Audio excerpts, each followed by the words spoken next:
Hi guys! Ginataang suso nga pala ang lulutuin ko ngayon. Ayan ang mga rekado. Igigisa ko na ang bawang at luya.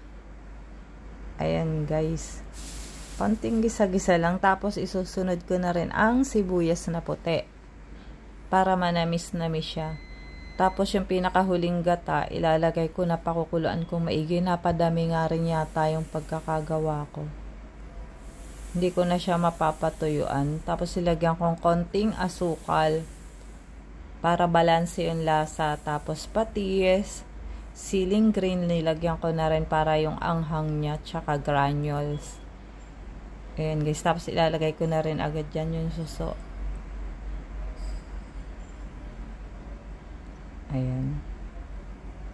Pakukuluan ko lang ng mga ilang minuto.